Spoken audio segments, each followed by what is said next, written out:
नमस्कार मंडळी, तुमचं खूप खूप स्वागत आहे आपल्या जंगल विलास रेसिपीज मध्ये। तर जंगल विलास रेसिपी मध्ये आज बनणार आहे काहीतरी आगळा वेगळा पदार्थ। तर तो कोणता? आगळा वेगळा पदार्थ म्हणजे आज आम्ही बनवणार आहोत काकडीचे धपाटे। तर हे काकडीचे धपाटे इतके पौष्टिक आहे, नाश्त्यासाठी हा पदार्थ खूप छान आहे, त्याचबरोबर मुलांना डब्यामध्ये देण्यासाठी सुद्धा खूप उत्तम पदार्थ आहे हा, आणि चवीला तितकाच भन्नाट लागणारा।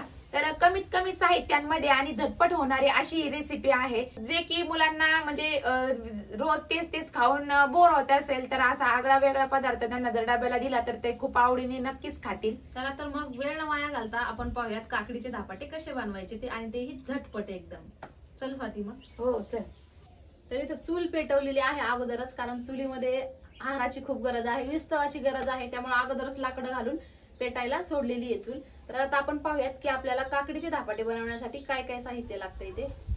तर मैत्रिणींना पहा, सगळ्यात अगोदर आपल्याला काकडीचे धपाटे बनवण्यासाठी लागणार आहे काकडी। तर इथं मी 2 काकड्या घेतलेल्या आहेत। त्यानंतर एक मोठा कांदा बारीक चिरून घेतलेला आहे। इथं घेतलेला आहे 1 वाटी बेसन पीठ, 1 वाटी गव्हाचं पीठ।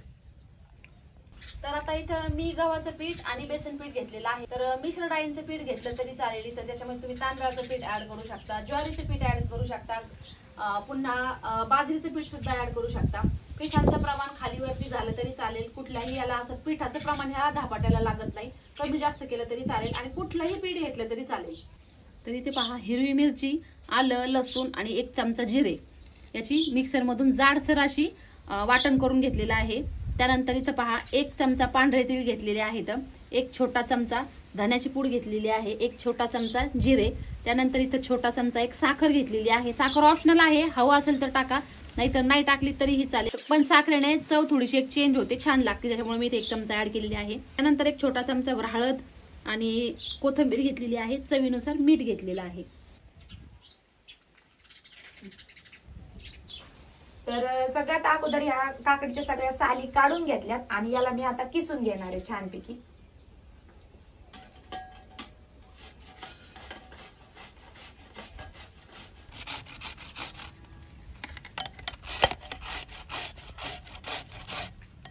इथे दोन्ही काकड्या बघा अशा पद्धतीने किसून झाल्यात। आता आपण पाहू पुढची प्रोसेस। तर सगळ्यात अगोदर मी 1 वाटी गव्हाचं पीठ ऍड करते, त्यानंतर 1 वाटी बेसन पीठ ऍड करते, त्यानंतर हळद, आलं, लसूण, हिरवी मिरची, लसूण आणि जिऱ्याची पेस्ट, पांढरे तीळ, धण्याची पावडर, जिरे, साखर आणि बारीक चिरलेला कांदा। कांदा थोडासा असा हाताने कुस्करून टाकते, जेणेकरून कांद्याच्या सगळ्या लेयर्स सेपरेट होतील। भरपूर अशी कोथिंबीर आणि सगळ्यात शेवटी चवीनुसार मीठ। आता हे सगळं मी एकत्र करून घेत आहे, कारण काकडीला आपल्या आहे ना ऑलरेडी काकडीमध्ये खूप सारं पाण्याचं प्रमाण असतं, त्याच्यामुळे याच्यामध्ये मी पाणी अजिबात टाकलेलं नाही। नंतर आपण पाहूयात आपल्याला पाणी किती घालायचं गरजेनुसार। तर पाण्याचा वापर थोडा या केलेला नाही, फक्त काकडीतच मळून घेतलंय, आता इथून पुढे पाणी टाकायचं। तर आपण आता यामध्ये टाकणार आहोत तेल। तर इथं 3 ते 4 चमचे मी तेल ऍड केलेलं आहे, आणि हे पहा, आपण जसं बेसन पोळीला बॅटर कालवतो ना तसं बॅटर आपल्याला पाहिजे। तेल व्यवस्थित मिक्स करून घेते। छान आपली चूल पेटली आहे मस्त, आणि आपलं पीठ सुद्धा छान 5 मिनिटं ठेवलं होतं पाणी टाकल्याच्या नंतर। आता आपण धपाटे करायला घेऊयात। धपाटे म्हणू शकता, पराठे म्हणू शकता, किंवा थालीपीठ म्हटलं तरी चालेल। थोडंसं घट्टसर मळून जर थापून केले तर त्याला धपाटे म्हणू शकतो.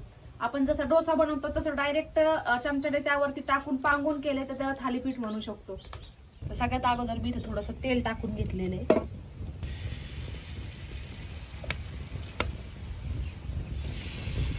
तव्यावरती टाकून हे पहा चमच्याने मी जितकं मला उलटण्याने पातळ करता येईल तितकं पातळ करते. थोडक्यात आपण जशी बेसन पोळी बनवतो तसंच सेम.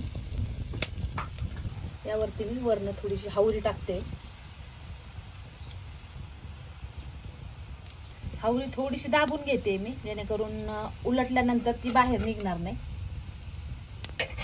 तर इथं पहा आपली एक साइड भाजली आहे पराठ्याची.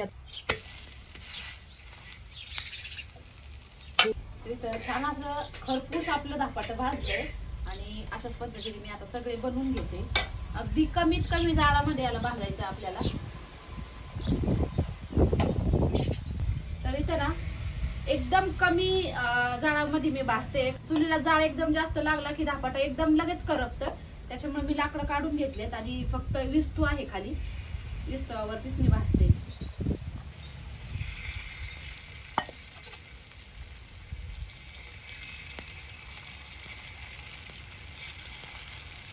त्यावरती लगेच पुन्हा मी हावरी टाकून घेते. हावरी थोडीशी जास्त टाकते मी, खूप छान अशी लागती ह्या धपाट्यांमध्ये हावरीची टेस्ट. तर इथं पहा सगळे धपाटे छान असे खरपूस रंग येईपर्यंत मी भाजून घेतलेले आहेत. तुम्ही जर गॅसवर बनवत असाल तर बारीक गॅसवर भाजून घ्यायला. तर ह्या धपाट्यांना तुम्ही लोणच्या बरोबर सुद्धा खूप छान लागतात हे. त्याच्यानंतर सॉस बरोबर खाल्लं तरी चालेल, पण सॉस पेक्षा लोणचं आणि हे धपाट्याची एक मस्त अशी गावरान चव आहे. तर इथं पाहू शकता किती दिसायलाच किती छान दिसत, तर खायला तर एकदम छान लागतात हे धपाटे. तर इथे पहा आपले छान असे काकडीचे धपाटे रेडी झालेले आहेत.